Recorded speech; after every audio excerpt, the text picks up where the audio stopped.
बिस्मिल्लाहिन्नूर बिस्मिल्लाहिन्नूर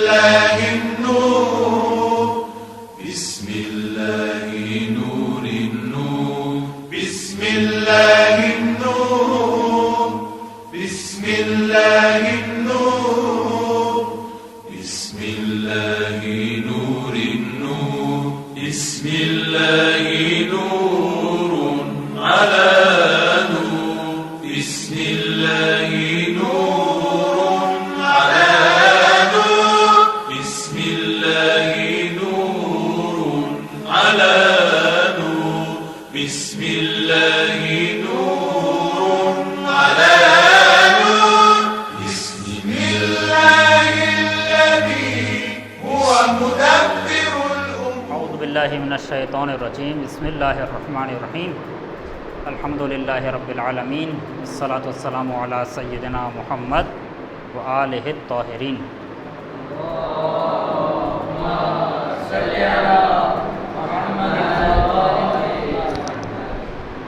तो आपकी क्लास ले रहे थे मौलाना मुबश्शिर, 9th क्लास हैं आप लोग, ठीक है। और एज आपकी होनी चाहिए 15 ईयर्स 16। अच्छा, तो कहाँ तक पढ़ लिया और क्या पढ़ रहे थे आप लोग?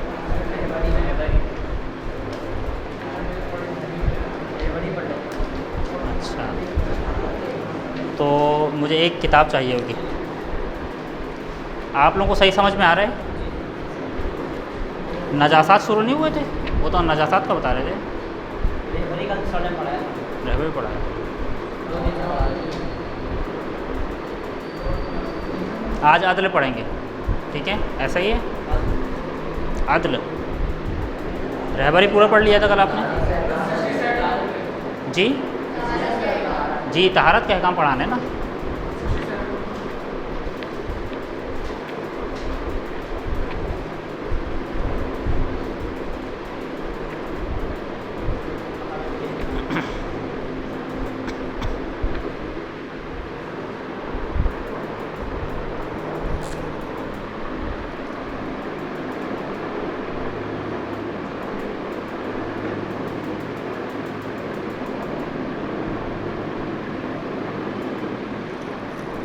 नजासात आप लोगों ने पढ़ ली होंगी, नहीं पढ़ी?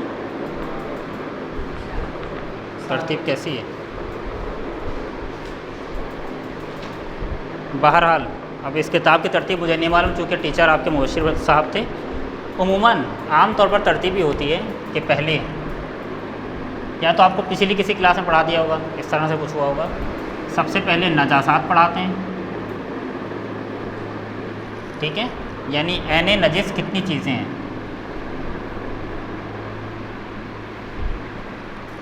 एक बात याद रखिएगा, इस कायनात की हर चीज़ पाक है, कोई भी चीज़ नजिस नहीं है। कायनात की हर चीज़ पाक है सिवाय उन चीज़ों के कि जिन्हें परवरदिगार ने नजिस डिक्लेयर किया है। जैसे मिसाल के तौर पे खून,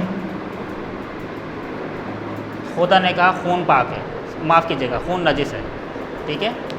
खून और इसके अलावा जो चीज़ें खुदा ने गिनवाई हैं, खून है, कुत्ता है, खंजीर है और जो भी नजासात हैं, उसके सिवा जो कुछ है सब पाक है। यानी अगर मुझे शक हो जाए, मैं किसी नई जगह पर गया हूँ, मिसाल के तौर पे मुझे शक हो रहा है कि ये चीज़ पाक है या नजिस, तो मुझे शक करने की ज़रूरत नहीं है, बल्कि वो मेरे लिए पाक है। यहाँ तक कि अगर मैं हिंदुस्तान चला जाऊँ, हिंदुस्तान में मैं एक बस में सफ़र कर रहा हूँ, अब मैं नहीं कह सकता कि बस में अगर मुझे पसीना आ गया तो यकीनन पसीने की वजह से, जब मेरा हाथ, मिसाल के तौर पे अगर हाथ मेरा गीला हो गया पसीने की वजह से और मेरा हाथ सीट पे लग गया है तो मेरा हाथ नजिस हो गया है, जबकि मैं हिंदुस्तान में हूँ। क्यों? हर चीज़ मेरे लिए पाक है, मगर ये कि मुझे उसकी नजासत पर यकीन हो जाए। जब तक यकीन ना हो जाए उस वक्त तक वो मेरे लिए पाक है। अब मैं कहूँ कि यकीनन इस पर यकीनन हिंदू भी बैठा होगा, हिंदू बैठा होगा तो हिंदू के बैठने से नजिस भी हुई होगी, तो नहीं, ये सब नहीं चलेगा जब तक यकीन ना हो जाए। यकीन यानी जब तक मैंने खुद ना देखा हो नजिस होते हुए, या मुझे दो आदिल ऐसे गवाही ना दे दें कि जिन्होंने उसे नजिस होते हुए देखा हो। लेकिन अगर कोई चीज़ नजिस हो जाए तो उसे क्या कहते हैं? क्या कहते हैं? मुतनज्जिस। नजिस उमूमन उन चीज़ों को कहते हैं जो ऐने नजिस हों।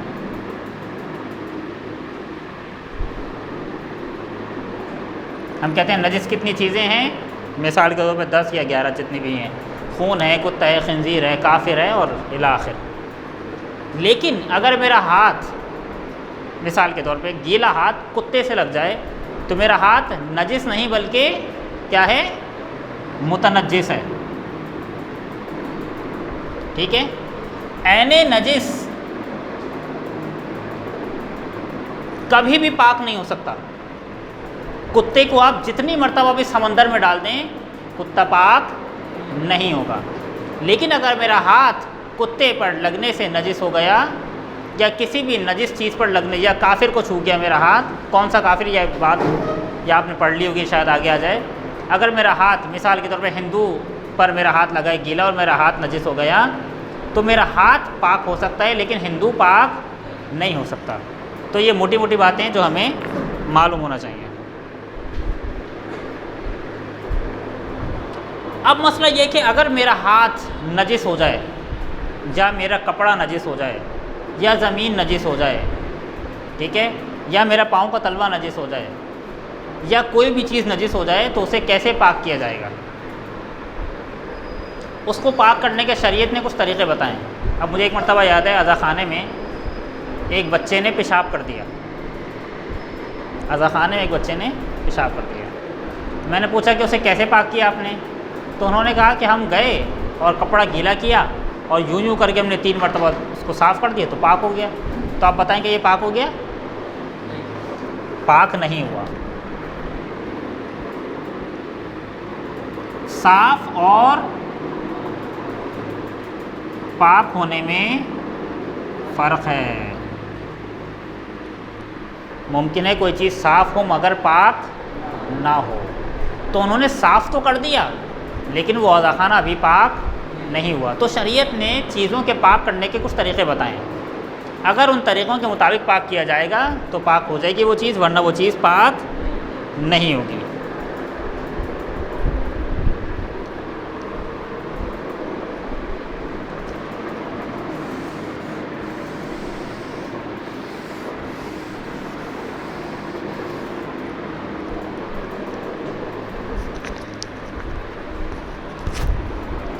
आब किसे कहते हैं?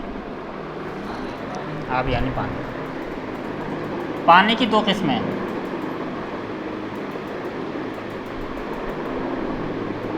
और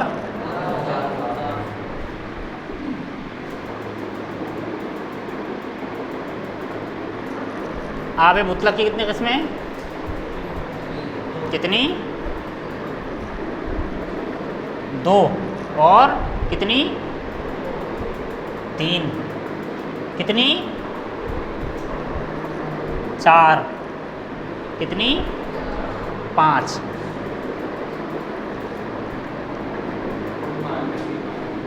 यहाँ लिख देता हूँ। कुर पानी, कलील पानी, बारिश का पानी, कुएं का पानी और जारी पानी। हर पानी के अपने अपने अहकाम हैं। कुर पानी से कैसे पाक होगा और कलील पानी से कैसे पाक होगा, ठीक है। अगर कुर पानी से कोई ऐसा बर्तन है जिस पर कुत्ते ने अपनी ज़बान लगाई हो तो वो कैसे पाक होगा, वो कलील पानी से कैसे पाक होगा। इस बहुत सारे इसके अहकाम पानी के। कुर पानी क्या होता है? अच्छा एक चीज़ रह गई, हमने ये तो पढ़ लिया मुतलक पानी मुज़ाफ़ पानी। मुतलक पानी होता है क्या है और मुज़ाफ़ पानी क्या होता है, कोई बताएगा?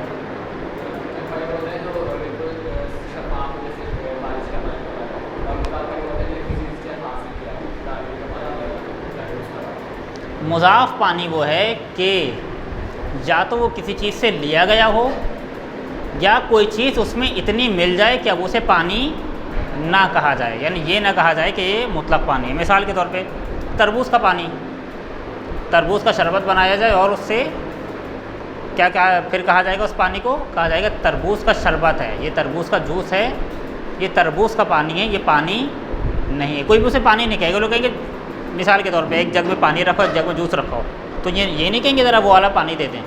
क्यों? इसलिए कि उसे पानी नहीं कहा जा सकता, वो पानी नहीं है बल्कि वो जूस है, ये तरबूज का पानी है। ख़ास तौर पे कहा जाएगा तरबूज का पानी, पानी नहीं कहा जाएगा, सिर्फ पानी नहीं कहा जा सकता। लेकिन वो पानी जो किसी चीज़ से ना लिया गया हो या कोई चीज़ उसमें इतनी ना मिली हो कि उसे पानी होने से बाहर निकाल दे, तो उसे क्या कहेंगे? मुतलक पानी। ठीक है। अभी मुज़ाफ़ पानी के अपने अहकाम है और मुतलक पानी के अपने अहकाम है अपनी जगह।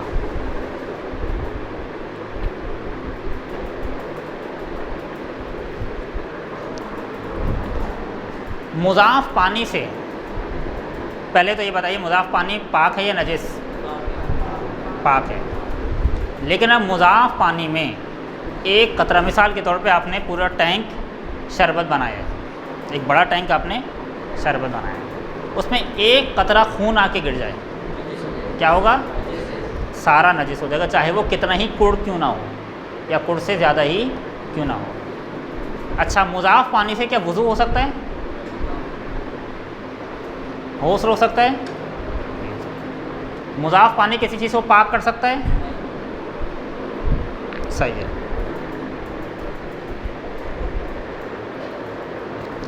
एक मसला, पानी मुतलक था, उसमें कोई चीज़ आके गिर गई। मिसाल के तौर पे किसी जग में पानी रखा हुआ था, कलील पानी की मिसाल ले लेते हैं। जग में पानी रखा हुआ था, जग में कुछ आके गिर गया। ठीक है। अब हमें शक हो रहा है, जग की मिसाल भी बल्कि सही नहीं रहेगी। ले लें कुर टंकी, एक टंकी है जो कुर है, ठीक है। उसमें कोई चीज़ किसी ने, मिसाल के तौर पे किसी ने एक जग नजासत उसमें लाकर डाल दी। अब हमें शक हो रहा है कि ये पानी नजिस है या पाक। कुर पानी है लेकिन उसमें नजासत लाकर डाल दी। अगर उस कुर पानी का जो पाक है और थोड़ी सी नजासत गिरने से वो पानी नजिस नहीं होता। कुर पानी के बारे में सबको मालूम है, कुर पानी में अगर नजासत गिर जाए तो कुर पानी नजिस नहीं होता। लेकिन अगर नजासत इतनी तादाद में गिरे कि पानी का रंग चेंज हो जाए या उसकी स्मेल चेंज हो जाए या उसका टेस्ट और जायका चेंज हो जाए तो पानी नजिस हो जाएगा। मिसाल के तौर पर टंकी में पानी रखा हुआ था, टंकी कुड़ थी या कुड़ से ज़्यादा थी, बराबर में किसी ने जानवर ज़िबा किया, जानवर का खून टंकी में आकर गिर गया। खून जो बाहर निकलता है जानवर का, जो नजिस होता है, मिसाल के तौर पर बकरे का खून टंकी में आके गिर गया। अब टंकी का जायका चेंज हो गया, जो पानी था। अब ये पानी पाक है या नजिस? नजिस है। जायका चेंज नहीं हुआ, स्मेल चेंज हो गई, पानी नजिस है या पाक? पाक नहीं है, नजिस है।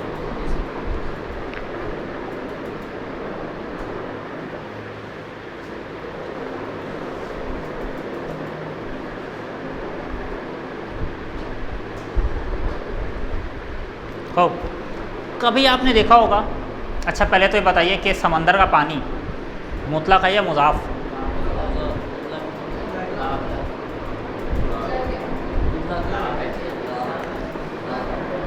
समंदर का पानी या कराची से बाहर कौन कौन गए? कराची से बाहर जब आप दूसरे शहरों में या गांव में जाते हैं तो आप देखें बहुत ही अजीब सा पानी आ रहा होता है और वो पी भी रहे होते हैं और उसी से तहारत भी कर रहे होते हैं। आप गए? वो पानी पाक है या नजिस? दो सवाल, समंदर का पानी पाक है या नजिस, और वो पानी के जो मिसाल के तौर पर गाँव वगैरह में हम देखते हैं बहुत ही अजीब सा पानी होता है, उसका रंग भी चेंज होता है। मिट्टी वाला भी नहीं होता, से मिट्टी मिली भी नहीं होती। मिट्टी वाला होता है तो पानी पी क्यों रहे हैं? वो मिट्टी वाला नहीं होता, उसका रंग ऐसा होता है, मिट्टी मिली भी नहीं होती। हाँ, बाज़ गाँव के पानी ऐसे हैं उसमें मिट्टी मिली होती है, उस पानी की बात नहीं कर रहा, लेकिन बाज़ जगह का पानी ऐसा है कि उसका रंग ही ऐसा है। ठीक है, वो पानी पाक है या नजिस? सॉरी, माफ़ कीजिएगा, मुज़ाफ़ है या मुतलक? इसी तरह से समंदर का पानी मुज़ाफ़ है या मुतलक? मुतलक वाले हाथ उठाएं, मुज़ाफ़ वाले हाथ उठाएं। समंदर का पानी मुतलक है और वो पाक भी कर देता है, ठीक है। अगरचे उसमें नमक बहुत ज़्यादा होता है, लेकिन उसे हम क्या कहते हैं? समंदर का पानी, यानी उसे खुद पानी कहते हैं। पानी है जो मौजें मार रहा है, ये नहीं कहते कि ये पानी कहीं से लिया गया है, नहीं, अलग अलग है। एक ये कि पानी ही ऐसा है कि उसमें नमक है, एक है कि आपने ऊपर से नमक डाला है, फ़र्क है ना दोनों में। पानी में मिट्टी मिक्स होती है, पानी मिट्टी मिक्स होती है, क्या चीज़? पानी में जो मिट्टी मिक्स हो जाती है हाँ वो मुज़ाफ़ है। हाँ, समंदर का जो इधर का पानी होता है ना, जिसमें मिट्टी होती है बहुत ज़्यादा, ठीक है, मिट्टी इस हद तक हो कि उसे कहा जाए कि ये तो बहुत ज़्यादा मिट्टी है, ठीक है, तब तो वो मुज़ाफ़ है। लेकिन अगर आप किसी बर्तन में लेकर रखें, मिट्टी थोड़े में नीचे बढ़ जाएगी, तो ऊपर वाला मुतलक है पानी। एक मिसाल के तौर पे यह मसला भी है, मिसाल के तौर पे ये बहुत ज़्यादा मसला पेश आता है। गाय का एक शख्स दूध निकाल रहा था, ठीक है, ज़मीन पाक थी, बाल्टी में दूध था, अच्छा खासा दूध निकाल चुका था। गाय ने पेशाब किया। गाय का पेशाब पीना जायज़ है या हराम? हराम है। पेशाब का एक कतरा दूध में आके गिर गया, अब वो दूध नहीं फेंक सकते, दूध तो बहुत ज़्यादा है, इसराफ़ हो जाएगा। अब बताइए ये दूध पाक है या नजिस? हमने कहा था मुज़ाफ़ चीज़ में एक कतरा भी आके गिर जाए तो वो नजिस हो जाता है। अब ये नजिस तो नहीं हुआ क्योंकि ज़मीन भी पाक है और गाय का यूरिन भी पाक है, लेकिन गाय का यूरिन पिया नहीं जा सकता और वो दूध में आके गिर गया। अब दूध पी सकते हैं या नहीं?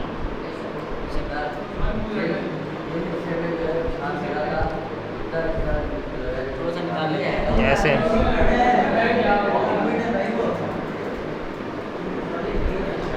जी, एक कतरा गिरा है, पूरी बाल्टी है, हराम है या जायज़ है?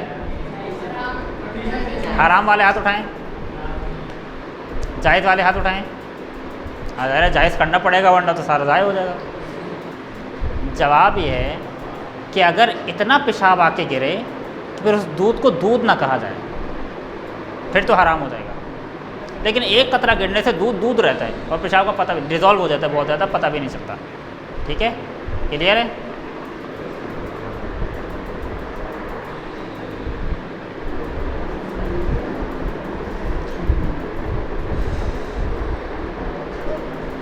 अब इन पानियों की हम तारीफ़ पढ़ लेते हैं, डेफिनेशन। कुर पानी कितना है? कुर पानी किसे कहते हैं? 3.5 बारिश क्या? चौड़ाई और गहराई। लीटर में कितना है? लीटर में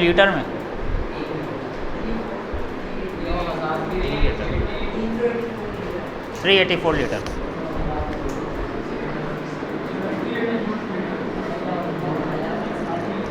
कुर पानी 3.5 बालिश गहरा, चौड़ा या उससे ज़्यादा या 384 लीटर्स। अच्छा, एक बहुत बड़ी कोई चीज़ है लंबाई में, उसमें जो पानी है वो 3.5 बालिश, अगर उसको किसी ऐसे टंकी में डाला जाए कि जो 3.5 बालिश चौड़ी और गहरी हो, उससे ज़्यादा है, लेकिन वो लंबाई में है पानी, ठीक है, चौड़ाई में नहीं है। अब वो पानी कुर है या नजिस, सॉरी कुर है या कलील?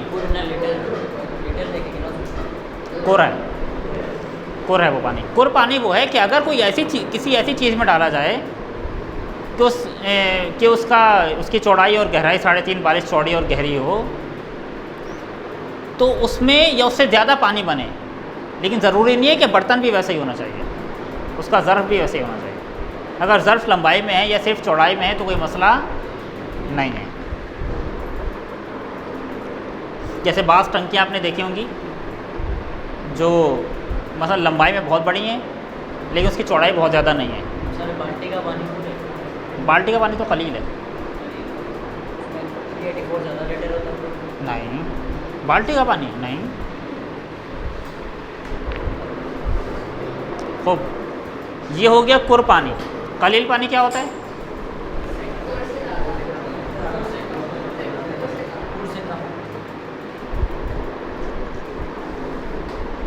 कलील पानी जो कुर से कम हो। बारिश का पानी क्या होता है? बारिश जो ज़मीन से निकले। वाज़ है बारिश का पानी जो बारिश हो, ठीक है। लेकिन मसला ये है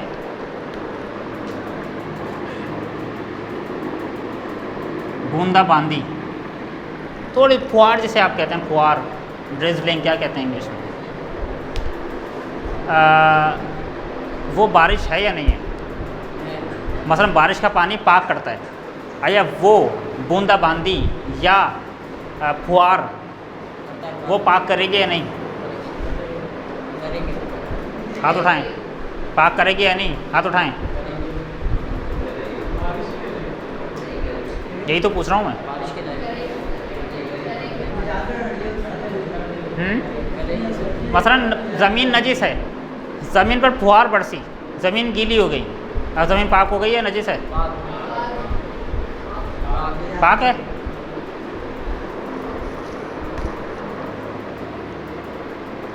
पाक नहीं है। फुहार और बूंदाबांदी बारिश नहीं है। बारिश जिसे कहा जाए कि बारिश हो रही है, ठीक है, यानी इस तरह से बरस रही हो कि उसे बारिश कहा जाए। बूंदाबांदी को बारिश, खुद हम भी ये नहीं कहते कि बारिश हो रही है, बूंदाबांदी हो रही है, यही कहते हैं ना। तो फुहार बरस रही है, फुहार पड़ रही है, बरस नहीं रही, फुहार पड़ रही है। बारिश बरसती है, फुहार पड़ती है, ठीक है। तो फुहार और बूंदाबांदी पाक नहीं करती, बल्कि बारिश का पानी पाक करता है।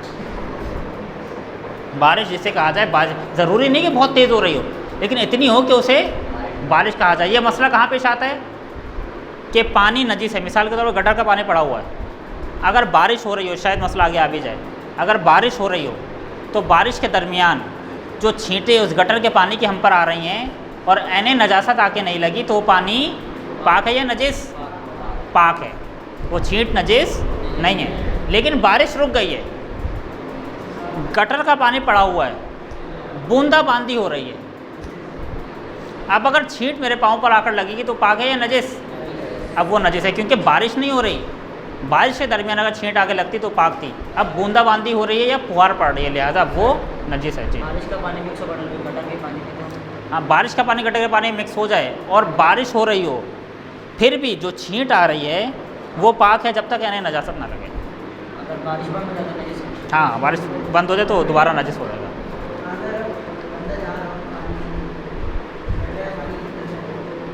जी,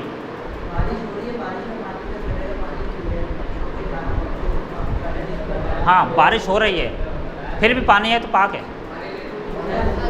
जब तक बारिश हो रही है, जब तक, मगर ऐने नजासत नहीं आनी चाहिए, यानी गटर की जो गलाजत है वो नहीं लगनी चाहिए। अगर वो भी लग गई तो फिर पाक करना पड़ेगा, ठीक है। जी,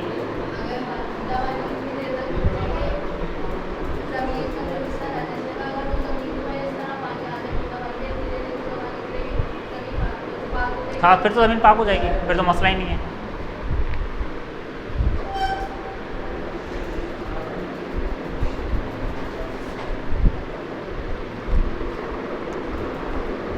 जो हमने मुज़ाफ़ पानी के बारे में पढ़ा था कि मुज़ाफ़ पानी से चीज़ पाक नहीं हो सकती, उससे वज़ू नहीं कर सकते। इसके बरखिलाफ़ मुतलक़ पानी पाक भी करता है, वो ख़ुद पाक भी है, उससे वज़ू भी कर सकते हैं, उसको पी भी सकते हैं, ठीक है, गौसल भी कर सकते हैं, सारी चीज़ें उससे हो सकती हैं।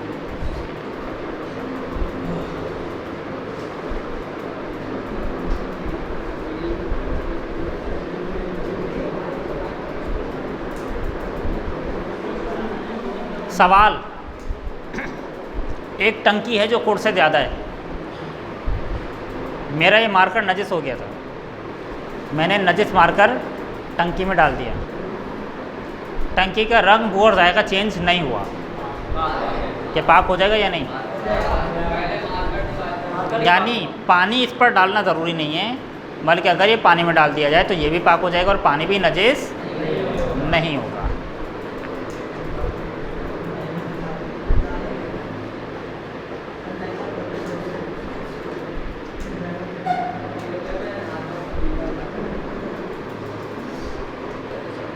जिस तरह से कुरबानी के अहकाम हैं, कुरबानी बहुत ज़्यादा फैसिलिटी देते हैं ना हमें, फैसिलिटीज़ प्रोवाइड करते हैं कुरबानी हमें, ठीक है। मिसाल के तौर पे अगर आप मुस्लिम शावर यूज़ कर रहे हैं अपने वॉशरूम में, जो छींट आ रही है वो पाक है, ठीक है। मसलन बाहर कोई खून पड़ा हुआ था, मुस्लिम शावर यूज़ कर रहे हैं और आपके खून आके नहीं गिरा, उस पानी आके लगा है आपको, तो पाक है। वरना पहले आपको खून साफ़ करना पड़ेगा, ज़मीन पाक करनी पड़ेगी, फिर कोई छींट आएगी तो पाक है आपके लिए। लेकिन अगर मुस्लिम शावर कुर पानी से मिला हुआ है तो ये भी ज़ाहिर है कुर पानी है, तो कुर पानी के बहुत ज़्यादा फ़वाइद हैं, बहुत ज़्यादा आसानियाँ आ जाती हैं। सर वो छींट पाक है खून? छींट पाक है। मिसाल के तौर पे आप कपड़े धो रहे हैं, ठीक है, कुर पानी से पानी आ रहा है, नल से आप कपड़े धो रहे हैं, आपने नजिस साबुन निकाल दिया, अब आप पाक कर रहे हैं, अब उसमें कोई साबुन वगैरह नहीं है, नल खुला हुआ है, आपने निचोड़ा, नजिस कपड़े की जो गुसाला जिसे आप कहते हैं, जो निचोड़ने के बाद पानी निकलता है, वो पाक है या नजिस? वो भी नजिस है, ठीक है। चूँकि अभी कपड़ा पाक नहीं हुआ तो उसका पानी भी नजिस है। आपने जब निचोड़ा तो नीचे कुर पानी बह रहा था, नीचे से छींटे लगकर आपके ऊपर आ गई, अब ये छींटे पाक है या नजिस? पाक है, सही है।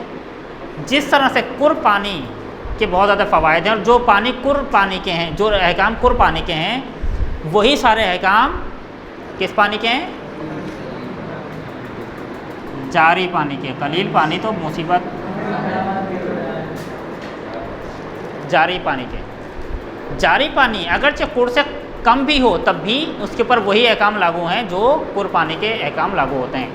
अगर कोई चीज़ उसमें डाली जाए नजिस और उस जारी पानी का रंग हो जाएगा, चेंज ना हो जाए, तो वो नजिस चीज़ भी पाक हो जाएगी। इसी तरह से जो दूसरे अहकाम है जारी पानी कुर पानी के। नल वाले पानी को कुर बोलेंगे या जारी बोलेंगे? अगर पानी, उसमें इख्तलाफ है, अगर मोटर चल रही है, ठीक है, और पानी ज़मीन से निकल रहा है, तो अब जो अब नल खोला है आपने, तो मोटर चलने के दरमियान वो पानी क्या है? जारी है, ठीक है, चूँकि ज़मीन से निकल रहा है। लेकिन अगर नहीं, वो पानी आपका किसी ऐसे मंबा से खींच रहा है कि जो ज़मीन से नहीं निकल रहा, मिसाल के तौर पे टैंक या जो है वो आपकी मसलन किसी नदी से ले रहा है, तो अब ये पानी जारी नहीं है लेकिन कुर है। एक मसला, टंकी में पानी ख़त्म हो गया, ठीक है, आपने मोटर चला दी, मोटर टैंक से पानी खींच रही है, टैंक में बहुत ज़्यादा कुर होता है, कुर से भी कहीं ज़्यादा बड़ी तादाद में होता है। अब टंकी में कुर पानी नहीं हुआ लेकिन मोटर चल रही है, आप कपड़े पाक कर रहे हैं, टंकी में अभी कुर पानी नहीं है, कलील पानी है, आप टंकी के कलील पानी से कपड़े पाक कर रहे हैं, लेकिन अभी मोटर चल रही है, पानी मुसलसल टंकी में गिर रहा है। अब जो छींटें आ रही हैं मेरे पास, ये कुर पानी की छींटें हैं या कलील पानी की? कुर पानी है, कुर पानी, जारी पानी। ये कुर पानी की छींटें हैं, चूँकि टंकी कुर पानी से मिली हुई है, क्योंकि कुर पानी जो टैंक है वो टंकी में आके मुसलसल गिर रहा है, अगरचे टंकी में कलील पानी है, लेकिन जैसे ही मोटर बंद की वो दोबारा कलील हो जाएगा। सर टंकी में कलील पानी है और मोटर ही बन गई, तो उस पानी से हम कपड़े धोएं तो कुर पानी है, कुर पानी हो या टंकी में कलील पानी है और मोटर ही बन गई, फिर कलील पानी है, कुर पानी नहीं है। नहीं।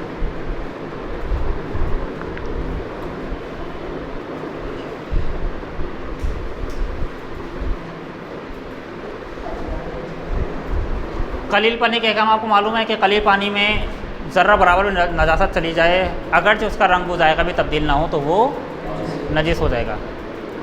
और कलील पानी की से अगर छींट, मिसाल के तौर पर जो भी इन्होंने सवाल किया है कि टंकी में कलील पानी है, अब हम कपड़े धो रहे हैं, ठीक है, तो कलील पानी कपड़ों को तो पाक कर देगा, लेकिन नीचे से जो छींटें गिर रही हैं वो जब तक कपड़ा पाक नहीं होगा वो छींट नजिस रहेगी, ठीक है।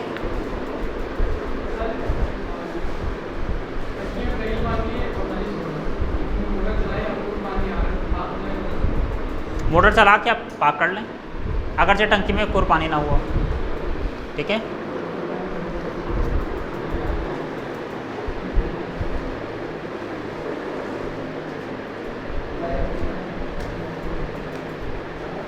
सवाल, कलील पानी ऊपर से नीचे गिर रहा है, नीचे खून पड़ा हुआ है, तो क्या हुआ? नीचे वाला पानी नजिस है, लेकिन ये पूरा पानी है, मिसाल के ऊपर से गिर रहा है, ये पानी मिला हुआ है, कोई रुकावट नहीं है।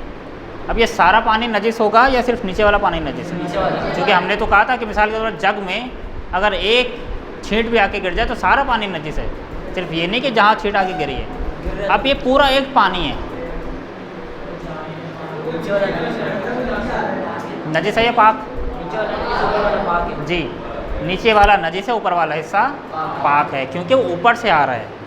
और उस तरह से इसे एक पानी नहीं कहा जाएगा जिस तरह से ये जग का पानी एक जगह जमा है, लेकिन एक जगह जमा नहीं है। क्या मिसाल के तौर पर टंकी में भी ऐसे ही है, टंकी में पानी कलील हो और मैं हाथ धो रहा हूँ, हाथ से नीचे छींटें गिर रही हैं, वो नजिस है, लेकिन टंकी का पानी पाक है, अगरचे वो कलील हो। अगर हम बाल्टी में नल को खोल के रख दें, नल में तो कुल पानी आ रहा है टंकी से, बाल्टी में नल को खोल के रखें, वो कुल पानी कहलाएगा। कुल पानी कहलाएगा जब तक पानी बह रहा है, जब तक पानी गिर रहा है उसमें। चाहे वो जितने भी कम पानी निकले। जी जी, कोई मसला नहीं।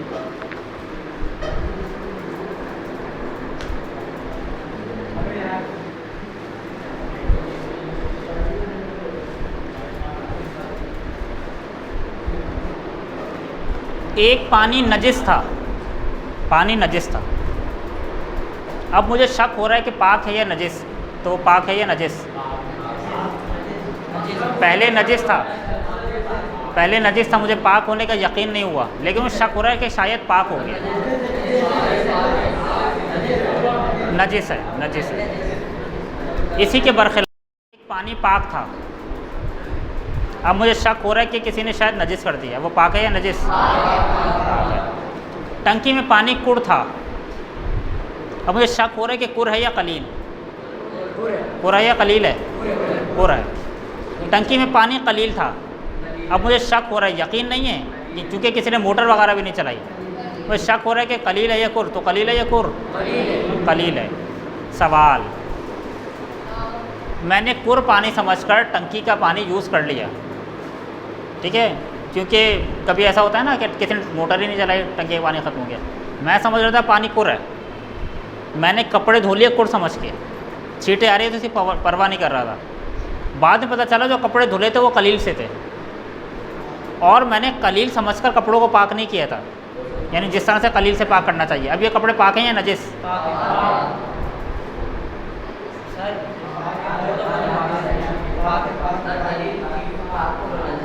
नहीं, सवाल नहीं समझे। कलील पानी से पाक करने का ख़ास तरीक़ा है। मिसाल के तौर पे बर्तन 3 मरतबा पाक किया जाएगा, कुर से 1 मरतबा में पाक हो जाएगा, अगर से बेहतर के कुर से भी 3 मरतबा पाक किया जाए, बेहतर है लेकिन ज़रूरी नहीं है। बर्तन 3 मरतबा पाक किया जाएगा कलील पानी से, मैंने कुर पानी से समझकर 1 मरतबा धोकर बर्तन रख दिया, बाद में पता चला कि बर्तन के पानी कलील था जिससे मैंने बर्तन पाक किया था, अब ये बर्तन पाक है या नजिस?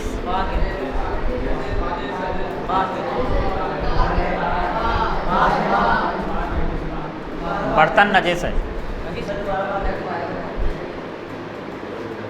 सही है, क्योंकि दर हकीकत बर्तन जिससे धुला है वो कलील पानी था, कलील पानी से 3 मरतबा पाक करना था, मैंने 1 मरतबा पाक किया, रियलिटी में तो वो कलील था ना। पता नहीं है, सुने, पता नहीं है का जवाब ये होगा कि अगर मैंने उस बर्तन में कुछ खाया है तो मैंने गुनाह नहीं किया, क्योंकि मुझे मालूम नहीं था कि नजिस है।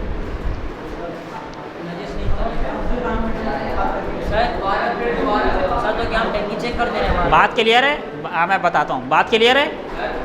मैंने गुनाह नहीं किया, लेकिन मुझे बर्तन दोबारा पाक करना पड़ेगा, ठीक है। अब ये कि पानी क्या चेक करते रहें, तो भाई इस तरह बहुत कम होता है, चेक करने की बार बार ज़रूरत नहीं है, उसे कुर ही समझें, लेकिन बहुत कम होता है कि जो है ना वो कुर कलील बन जाए और हमें मालूम ना हो।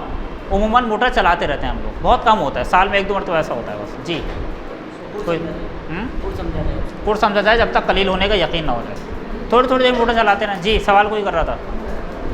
जी, आप कर रहे थे सवाल?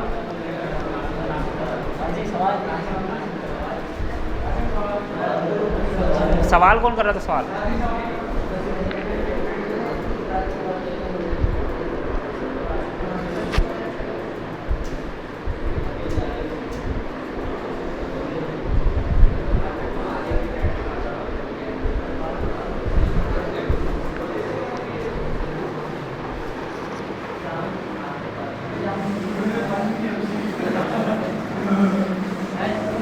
जी,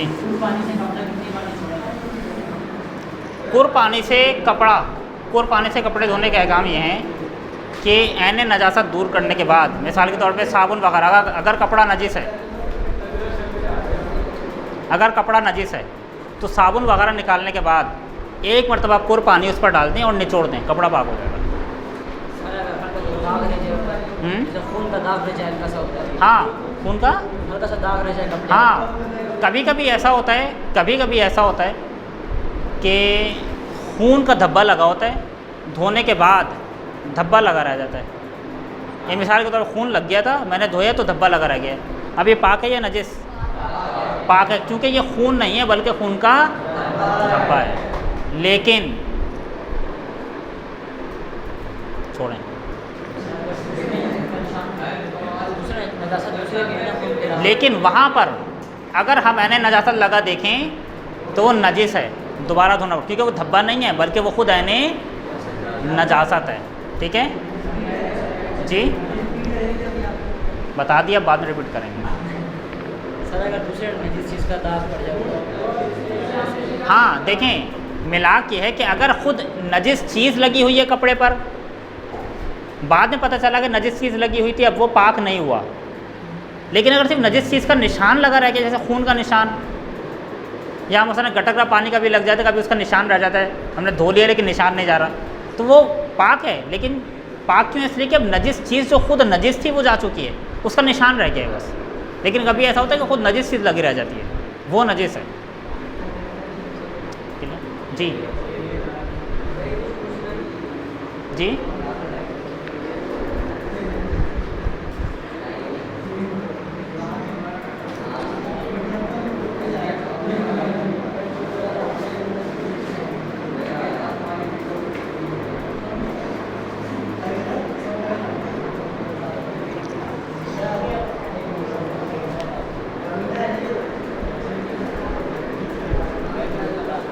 वॉशरूम में क़िबले की तरफ मुंह कर कर बैठना हराम है। सिर्फ मुंह करके बैठना हराम नहीं है, बल्कि क़िबले की तरफ मुंह करके वॉशरूम करना, यूरिन पास करना या स्टूल पास करना हराम है।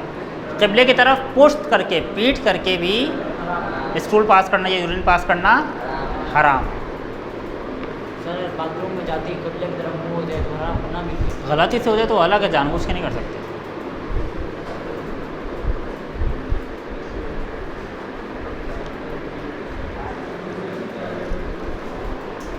अपने प्राइवेट पार्ट्स इंसान, जी जी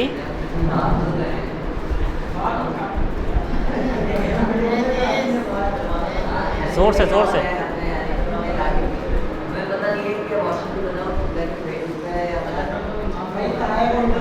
उमूमन मुसलमान मुल्कों में क़िबले की रियायत की जाती है, बहुत कम होता है शाज़ व नादिर कि जहाँ पर क़िबले का मालूम है। हिंदुस्तान में फिर है कि मसला हो सकता है, पता ना हो तो कर सकते, क्या करें। ये नहीं कर सकते। अच्छा, अपने प्राइवेट पार्ट्स इंसान किसी के सामने भी ज़ाहिर नहीं कर सकता, वो तो इंसान कोई भी नहीं करता। मसला यहाँ पर पेश आता है कि एक जहाँ पर गलती करते हैं कि हम लोग बच्चों की रियायत नहीं करते। ठीक है, माँ बाप या जो भी बहन भाइयों की रियायत नहीं, हम कहते हैं बच्चा है, ठीक है, और उनके सामने अपना ड्रेस चेंज कर लेते हैं। सवाल यह है कि वो बच्चा कि जो जिसे मालूम है कि ये आपके प्राइवेट पार्ट्स हैं, आया उसके सामने कपड़े बदल सकते हैं?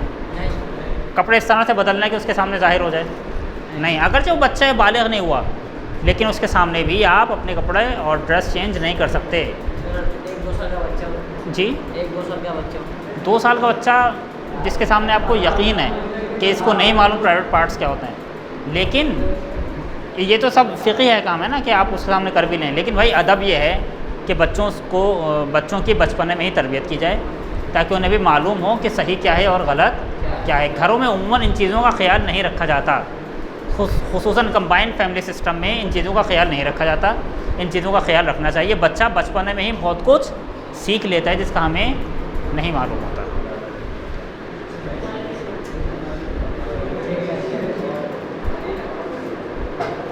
बाज़ मकरूहात हैं बैतुल खला के, खड़े होकर पेशाब करना या वॉशरूम करना क्या है? मकरूह है। सख्त ज़मीन पर या जानवरों के बिलों में मकरूह है। सख्त ज़मीन जैसे ये है या जानवरों के बिलों में मकरूह है। कपड़ों पे करना मकरूह है। किस पे? कपड़ों पे करना। कब्र अगर मोमिन के तो हराम है, गुनहगार की तो काफिर के तो मसला नहीं है, सवाब नहीं है। सवाब तो नहीं, मसला नहीं। ठहरे हुए पानी में, जो पानी बह नहीं रहा उस पानी में मकरूह है। जी, जारी पानी मकरूह नहीं है। नदी का पानी बहता तो नहीं है, बहता तो नहीं है, मकरूह है फिर।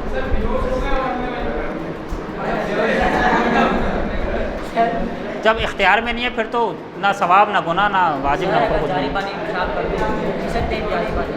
जारी पानी अगर रंग जाके चेंज ना हो उसका, नदी में जारी पानी होता है ना, आप किसी बच्चे ने पेशाब अगर रंग बू या जायका चेंज ना हो तो पी सकते हैं जारी पानी में।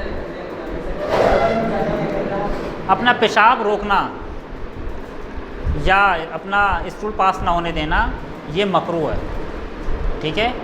और इससे बहुत सारी बीमारियां जन्म लेती हैं। किडनी की जो बीमारियां हैं या दूसरे मसाइल हैं, बहुत ज़्यादा बीमारियां जन्म लेती हैं। लिहाजा इन चीज़ों का ख्याल रखना चाहिए, ख़ुसूसन स्टूडेंट्स अपनी स्टूडेंट लाइफ में या जब हम प्रोफेशनल लाइफ में आते हैं तो हम इन चीज़ों का ख्याल नहीं रखते।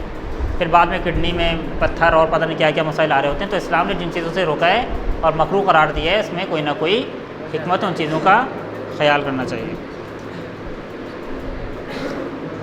रास्तों में, सड़कों में, गुज़रगाहों में और फलदार दरख्तों के नीचे मकरूह है।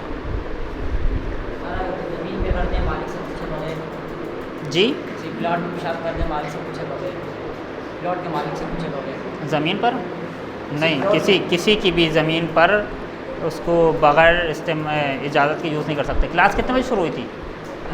5:40 कितना बजे शुरू हुई थी? 5:40 पे। 7 बजे तक 5 मिनट अभी हैं। कोई सवाल है तो कीजिए, कोई सवाल है तो कीजिए। कोई सवाल नहीं है फिर मैं करूँ, मुश्किल हो जाएगा।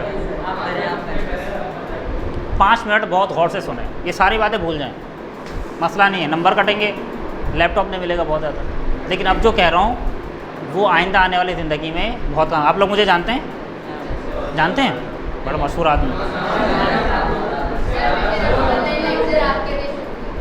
कौन कौन जानता है? कोई भी नहीं जानता, मैं समझा मशहूर हूँ। अच्छा, मैं कुम में पढ़ता हूँ तकरीबन। अब गौर से, बिल्कुल गौर से। यूट्यूब पर आते हैं आप? हाँ, यूट्यूब पर आते हैं? मैं तकरीबन 10 साल से कुम में पढ़ रहा हूँ, ठीक है। कमर बन हाशिम से मैंने मैट्रिक किया था, उसके बाद ग्रेजुएशन के बाद मैं कुम चला गया था। और मैं जो बता रहा हूँ ये तजर्बा बता रहा हूँ, ये कुम ये नहीं बताना चाह रहा कि कुम में पढ़ रहा हूँ मैं, इस कुम में पढ़ने से क्या हो जाएगा, ठीक है। बताना ये चाह रहा हूँ, उम्र क्या है आप लोगों की? 15 साल, 15-16 साल। इस उम्र को अगर आपने इस उम्र में, इस एज में गौर से प्लीज़, अभी तक मैंने किसी को नहीं रोका था बात करने से, अब रोक रहा हूँ। इस उम्र में अगर आप लोगों ने अपने आप को रोक लिया तो आगे कोई भी आपका मुख्तलिफ गलत चीज़ों से आगे कोई भी आपका कुछ नहीं बिगाड़ सकता, ठीक है। लेकिन अगर इस उम्र में आपने गलत चीज़ों के दरवाजे खोल दिए तो कोई भी आपको अच्छा इंसान बनने से, ज़बरदस्ती अच्छा इंसान नहीं बना सकता, ठीक है। खुसूसन आपकी गैदरिंग्स, सबसे ज़्यादा जो मसला इस एज में पेश आता है वो हमारे गलत गैदरिंग्स हैं। अच्छे खासे लड़के जो बहुत अच्छे होते हैं पढ़ाई में, घर का माहौल बहुत अच्छा होता है, तरबियत बहुत अच्छी होती है, एक बुरी गैदरिंग में जाकर 10 से 15 दिन लगता है कि फिर वापस आकर अपने घर में बदतमीज़ी भी कर रहे होते हैं, गलत काम भी अंजाम दे रहे होते हैं। अच्छा खासा नमाज़ी बच्चा था, नमाज़ छोड़ देता है, फिर वो इंटरनेट और वेबसाइट्स और क्या क्या जिसका किसी को पता भी नहीं होता, जो सिर्फ आप और खुदा के दरमियान वो चीज़ है जो सिर्फ खुदा जानता है, लेकिन आप अंदर से वो चीज़ आपको खोखला कर रही होती है, आपको मालूम नहीं हो रहा होता। जब एक एज गुजर जाती है, 30-35 साल की उम्र में आ जाते हैं और वो आपकी आदतें पुख्ता हो जाती हैं, अब क्या होता है कि अब आप पलटना चाह रहे होते हैं तो आपके लिए पलटना बहुत मुश्किल होता है।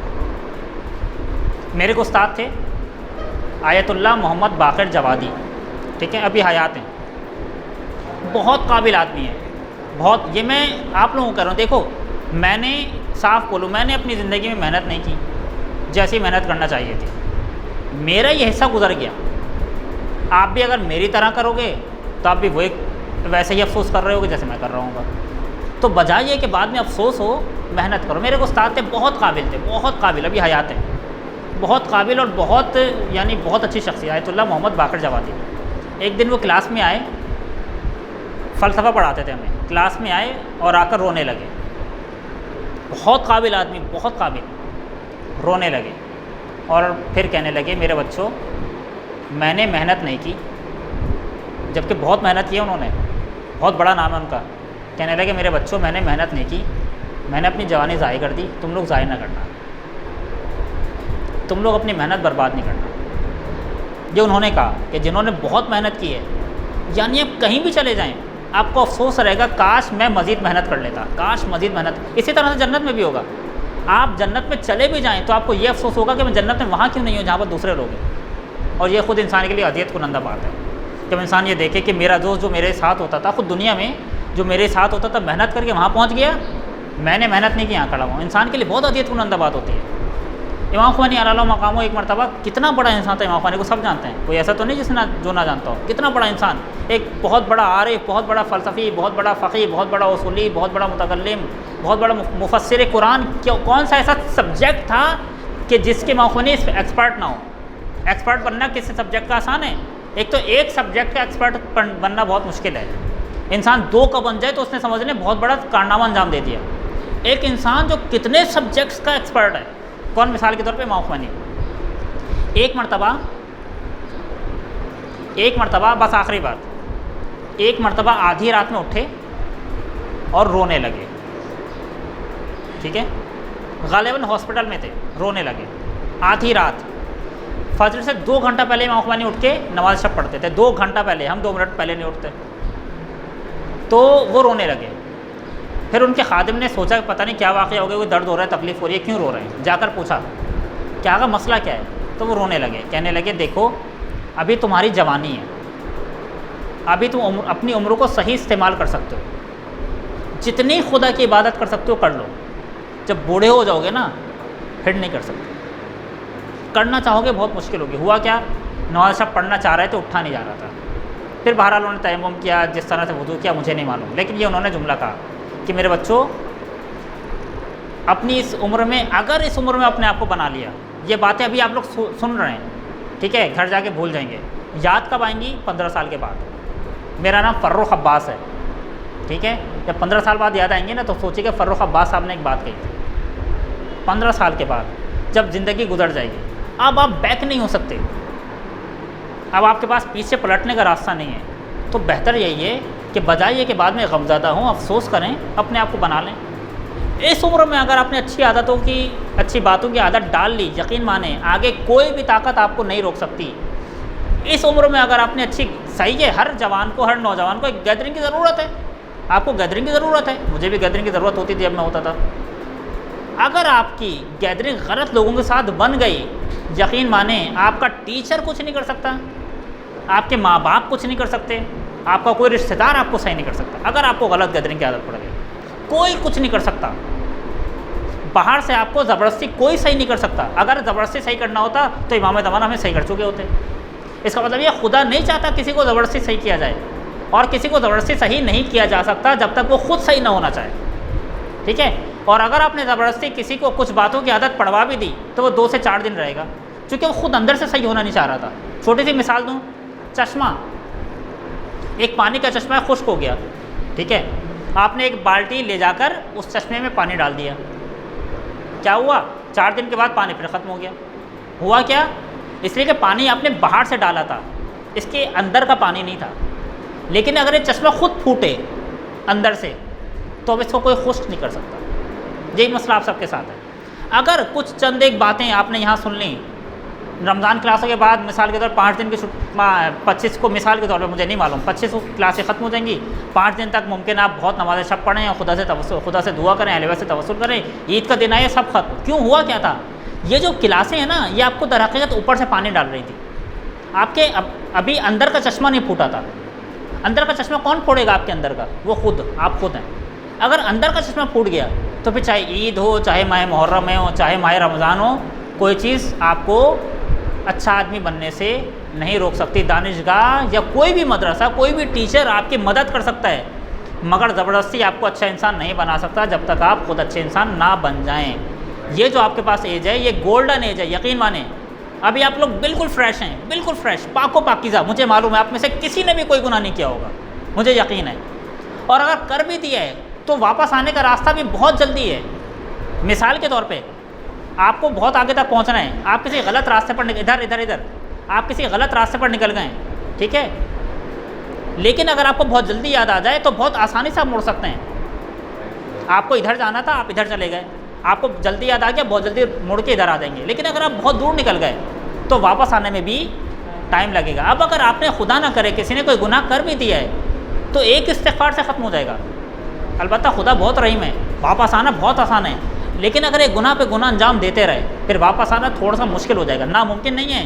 लेकिन खुदा तो माफ़ कर देगा, लेकिन तौबा करना भी थोड़ा मुश्किल हो जाता है, ठीक है। अभी आप लोग ब्लैंक पेपर की तरह हैं, जैसे बिल्कुल ब्लैंक है ना, यहाँ जो लिख दिया जाए वो लिखा जाएगा, जो मैं लिखूँ लिख दूँगा। इसी तरह से आप लोग हैं, गलत गैदरिंग में जाएंगे, गलत गैदरिंग जो लिख देगी वो कोई नहीं मिटा सकता। अच्छी गैदरिंग में जाएंगे, अच्छी गैदरिंग जो लिख देगी उसे कोई नहीं मिटा सकता। आज बिल्कुल आखिरी जुमला कह रहा हूँ, जितने भी अच्छे लोग हैं, अगर आप उनका माजी देखें, उनकी गैदरिंग्स बहुत अच्छी थी। और अच्छी गैदरिंग का मतलब ये नहीं होता कि जो नमाज़ पढ़ने जाता है, मुमकिन है नमाज़ पढ़ने जाता हो, घर आकर फिर कोई गलत काम भी करता हो, वो गलत काम करता हो कि इसको हम बयान भी नहीं कर सकते। सिर्फ नमाज़ पढ़ने से कोई अच्छी गैदरिंग नहीं बनती। अच्छी गैदरिंग यानी कि अच्छा इंसान हो, एक ऐसा इंसान हो जो खुदा से डरता हो, जो खुद भी खुदा से डरे और आप लोगों को भी खुदा से डराए। ठीक है, अच्छा दोस्त मिलना मुश्किल है, इंसान को दोस्त की नीड होती है, हर इंसान को ज़रूरत है, मुश्किल है, लेकिन मिल जाए तो बड़ी नेमत है, नहीं मिले तो खुदा बहुत अच्छा दोस्त है। अस्सलामु अलैकुम रहमतुल्लाहि व बरकातुहू।